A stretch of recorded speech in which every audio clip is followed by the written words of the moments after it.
नलिया रगड़े गलिया ऐसन तेवर हावे सटक के दू नलिया रगड़े गलिया ऐसन तेवर हावे कि होलिया में ढोलिया जवन रंगे छोटका देवर हावे होलिया में ढोलिया जवन रंगे दुलरा देवर हावे।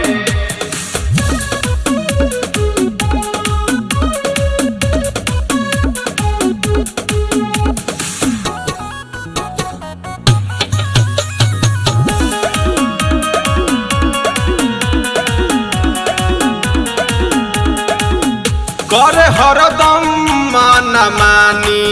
डाले रंग कबो पानी धरे लाया कवारी छोड़ा दिहल सही हो पानी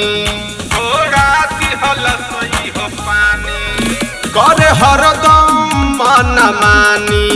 डाले रंग कबो पानी धरे लाया कवारी छोड़ा दिहलस पानी धके रगड़े और झगड़े ई कहानी हवे धके रगड़े और झगड़े ई कहानी हवे कि होलिया में ढोलिया जवन रंगे छोटका देवर हवे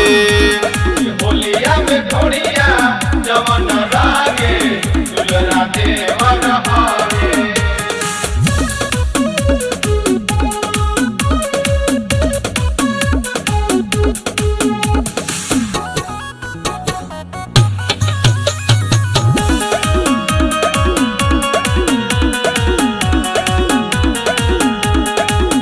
तू न परबिन ई देवरवा करेला ई नादानी कबो डाले लाई रंगवा कबो डाले लाई पानी कबो डाले लाई पानी। तू न परबिन ई देवरवा करेला ई नादानी कबो डाले लाई रंगवा कबो डाले लाई पानी धके रगड़े और झगड़े ई कहानी हवे धके रगड़े और झगड़े ई कहानी हवे कि होलिया में ढोलिया जवन रंगे छोटका देवर हवे होलिया में ढोलिया जवन